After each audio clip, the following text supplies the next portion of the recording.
In 2007, a teenage girl named Ariel unknowingly confessed to a federal crime on MTV. My dad owns his own oil company, and he has oil wells all over the world. I love oil. Oil means shoes and cars and purses. What she didn't say, that oil was stolen. With that one line, she helped send her father straight to prison. Inspector Roberta Bottom says Milby is hardly the tycoon he pretends to be.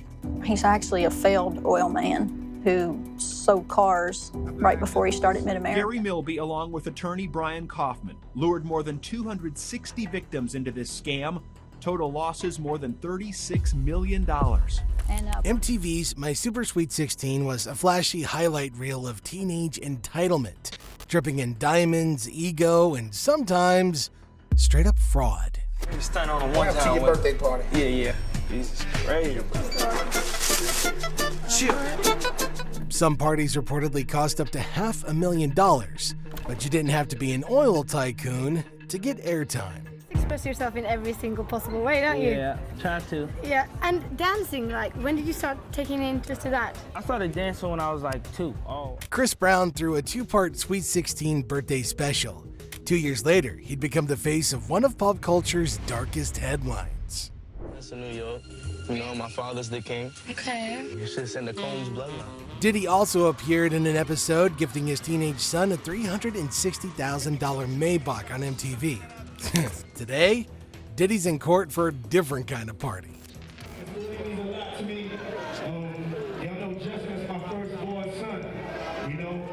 Looking back, the warning signs were everywhere. The problem? Everyone was too distracted by the Ferraris to notice the felonies. While viewers debated which teen was the most spoiled, federal investigators were taking notes. While parents smiled to the cameras, some were stealing millions. And while MTV counted ratings, they were accidentally filming confessions, capturing crimes, and documenting the exact moment several lives fell apart. The network thought they were making reality TV. They were actually creating evidence that would end up in courtrooms, therapy sessions, and one day, in the hands of the FBI. But before we get to all that, we need to look at the party that accidentally cracked a federal case. Everyone's watching me, and my Prince Jacob looks really hot. The party can officially begin. I'm getting checks off of these wells whenever I'm gone, and that's what I like. That's what I'm doing it for. Gary Milby called himself an oil man, said he struck black gold in Texas. Investors believed him. I've been very blessed. The Lord took care of me well. I make a lot of money and have a lot of fun. That's Gary Milby pitching his company, Mid-America Oil and Gas, to potential investors. On paper, he was making his fortune by helping investors fund oil drilling projects in Texas. In reality, he was running a $33 million fraud targeting over 500 investors, most of them elderly. Milby provided a detailed prospectus, as well as what seemed like a strong argument on why investigators should trust him. How many of those have been productive wells? All of them. You're about 100%. Yes, sir. Oh, that's great. That sounds phenomenal. Milby promised 47% annual returns on non-existent oil wells. What we found was that they had pumped that oil in and staged it just for the investors to try and make an impression on them. The money didn't go into drilling. It funded his mansion, cars, jewelry, and his daughter's televised birthday party. Hey, look good on you. Daddy, I like this one. This one you want? Yes. $383. Thanks, Daddy. The party had it all. A helicopter entrance, shopping spree, a brand new BMW, a castle venue dripping in crystals. And every bit of that was paid for with victim money. Inspectors found Kaufman was depositing investors' funds into accounts he and his family controlled. The money bought condos and luxury items. According to SEC and court documents, Milby used investor funds to finance an expensive BMW and lavish events, reportedly tens of thousands on the car alone, with at least six-figure expenditures on related extravagances.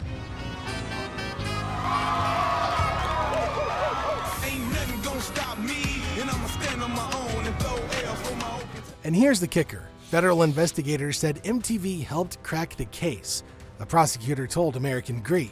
The lavish footage drew the attention of regulators who were already suspicious but hadn't yet connected the dots. He had bought a yacht that was named For Your Eyes Only. This yacht was purchased with investors' funds and was valued at about $1.5 million. After his family's on-camera display of wealth, the SEC filed a civil lawsuit in September of 2007.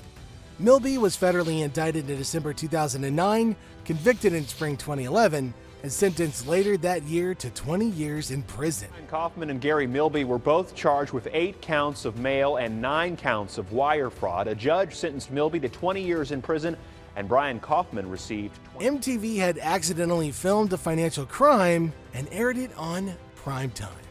Hey, whenever it comes to drilling, the best geology is called close solid.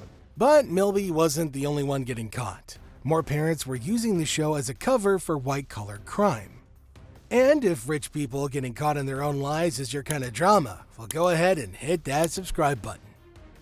One of these criminals, Leslie Ann Janice, threw her daughter a super sweet 15 that made local headlines.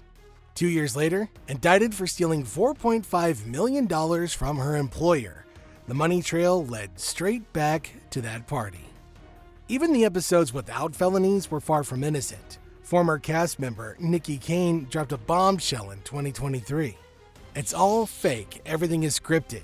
You have to sit in a room and read off a script for like 8 hours. Nikki Kane, whose Sweet 16 was featured in a 2009 episode. Many moments were replicated multiple times to produce the perfect material. Kane claims she had to walk in and out of a room repeatedly so the small film crew could capture. She said voiceovers were entirely pre-written. Meltdowns were reshot multiple times. Even basic reactions were rehearsed. Angles. The team also allegedly made her repeat her very best lines. They told us to say things we would never say in real life. They wanted us to sound stupid, spoiled, dramatic. And it wasn't just about bad dialogue. According to Kane, the show's most notorious emotional breakdowns didn't happen spontaneously. They were engineered. She reported that she was only allowed 3 to 4 hours of sleep per night.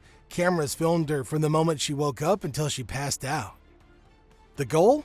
To break the kids. No! What the hell? I don't want my car now! Oh, Mom! Sleep-deprived teenagers are more emotional, impulsive, and vulnerable. Combine that with peer pressure, lights, sound stages, and constant direction, and what do you get? A meltdown worth millions. I am pissed with you. You know what? You need to shut up, Maggie. I'm done with you. I don't want to listen to you because I'm sick of you. I am tired of you. Do you want me to bitch you out in front of all these people again, Maggie? Would you like me to get... Oher Hubsher, another former participant, confirmed in 2023 that she was filmed for 3 weeks straight, 24/7, and was never paid a single dollar. Man, there's like huge over-the-top birthday, which we did a great job, but like 2 weeks, so there was like a lot of extra stress, and it's crazy. They don't show this, but they literally film with you 24/7, and only 20 minutes airs, so it's always like the craziest of the craziest that actually airs. You remember the party crashers, right? The uninvited guests who stormed the venue and created chaos? A lot of freshman girls that bought tickets, did whatever they could to get a ticket to come to the party. Oh, we gotta find them. I don't want them here.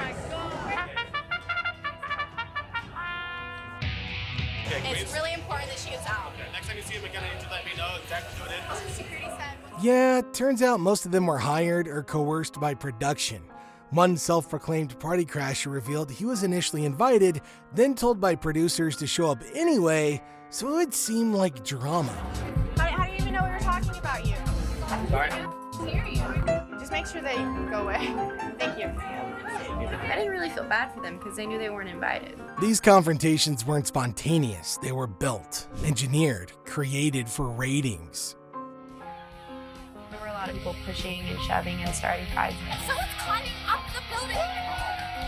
This is total. The show presented itself as a documentary. MTV even barred journalists from attending some events because it might ruin the reality of the scene. But what was really happening behind the curtain? Cast members being told to scream at each other. Party crashers instructed to stir the pot. Parents encouraged to act out for the cameras. Yes, I did chose that, okay? Sometimes she chose the one that I didn't want. I don't know what the big deal about the flowers. And yet, not everything was staged. In season 2, Sophie Mitchell uninvited her former best friend Maggie on camera. She yelled across a crowded hallway and threatened to fight. I am pissed with you. You know what? You need to shut up, Maggie. I'm done with you. I don't want to listen to you, so I'm sick of you. I am tired of you. Do you want me to bitch you out in front of all these people again, Maggie? Would you like me? For years, people thought it was fake. Then in 2021, Maggie came forward on TikTok. I love how this is still relevant. This fight that happened, oh my God, 18 years ago. People are still talking about it. And Sophie and me, hey, it's Maggie, your mindful realtor. She said the fight was 100% real. No script, no coaching. She had confronted Sophie about how fake she was acting for MTV and got humiliated in return. I've been a little out of the game for a bit. Had a second daughter, Daphne. She's almost 1. Juliet is 3. And I did DM Sophie yesterday asking if she'd be willing to get on TikTok and talk about it. And, you know, let's use our voices and give the people what they want. She described herself as blindsided, saying the show had turned her friend into somebody she didn't recognize. In season 5, episode 1, viewers met Audrey, a 14-year-old whose mother had gifted her a $67,000 Lexus SC430 a few days before her quinceañera. Happy birthday! Instead of gratitude, Audrey did this. Oh, Mom! Nobody's just such an idiot. She just ruined the whole party. Everything. She just ruined everything. I think I'm gonna give the car back. Then she shoved the cake, cried, called off the party, all over a luxury car arriving a few days too early. I hate you. We're leaving. Everything. I want the party off. I don't want it no more. That's it. Everything's gone. Everyone's gone. That's it. That tantrum turned Audrey into an icon for all the wrong reasons. She was labeled the pouty princess, mocked by talk shows, referenced in rap lyrics, and relentlessly memed online. Years later, Audrey resurfaced on TikTok. Even as an adult, she couldn't escape the footage. Then there was Amanda, and her big surprise, breast enhancement surgery. At just 15 or 16, Amanda's episode aired her cosmetic surgery as a birthday gift from her parents. There was no off-screen implication. The show treated it as normal. Ethical questions, parental judgment, not addressed, just sparkles and camera pans. This moment remains one of the most controversial in reality TV history. Parenting groups, mental health professionals, and feminist scholars alike denounced the episode for glorifying body modifications to minors. Erin Wright, daughter of the late rapper Eazy-E, hosted an all-white themed bash in a Los Angeles mansion. Thank you. Happy New Year. Happy Chinese New Year. What'd you get? On camera, Erin insulted her makeup artist and hairstylist so badly that they walked off the job. She shouted demands, belittled them, then panicked when she had nobody left to help her get ready. You don't even know if I like that. You're just doing it. This is so ugly. To top it all off, the LAPD shut down the entire party due to noise complaints. The rich girl who screamed at staff got her night canceled by the cops. Sweet 16, what are y'all talking about? This is what's going on. We turned the party out in LA, and the police are here. That's bull. Miami team Stephanie went full Bridezilla over her Venetian masquerade theme. She had assembled a court of friends and then screamed at them for not walking perfectly during rehearsals. I truly love my court, but right now I'm acting like a dictator. There's a million reasons why I would kill you. One girl asked for a bathroom break. Stephanie responded, Everyone listen to me! I'm losing my voice. The tirade reduced friends to tears and turned rehearsals into boot camp. Viewers were horrified, not by the party, but by how normalized cruelty had become for these teens when the cameras were rolling. For her Pretty in Pink party, Marissa had 2 white dogs dyed bright pink to match her dress. The act, while legal at the time, raised concerns from animal welfare advocates. By 2025 standards, it's widely condemned as animal cruelty. And the reasoning? Aesthetic shock value. Then there was Savannah's Jungle Safari Party. Her father, an exotic game hunter, helped organize it. Caged tigers were placed around the venue. A tribal drum circle, complete with cultural costume, was used as entertainment. Guests posed next to sedated animals flown in for decor. One episode included a party planner suggesting Botox injections for teen guests on air. Another girl, Alexa, threw an Arabian Nights-themed bash and danced in a harem costume for her guests, choreographed by her father. This wasn't just tone deafness, this was cultural appropriation. It was ethically broken and at times exploitative of real living creatures. From Nick Cannon to Ciara, celebrities frequently showed up to Sweet 16 parties, but the most unnerving appearances were the ones that, in hindsight, don't sit right. Damn, shout. Damn. Yeah, I see you out here. Damn, son, you see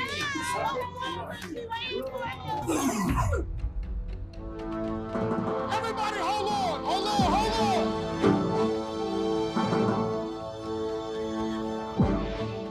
on. Justin Combs, son of Sean Diddy Combs, hosted a luxury party in which he brought Nicki Minaj as his date. She looked visibly uncomfortable when he called himself the Prince of New York. Right now, you guys gotta take over New York. You know I'm the Prince of New York. You know my father's the king. Okay. You should send the Combs bloodline. What do you think girls like? Well, girls like me, that's all I know. So you think you would want an older girl? Somebody like you that could treat me right. You match my fly. You are funny. Given Diddy's recent 2024 arrest on trafficking and racketeering charges, the episode has resurfaced online with a fresh dose of discomfort. Shows Combs being taken into custody in a Manhattan hotel last week.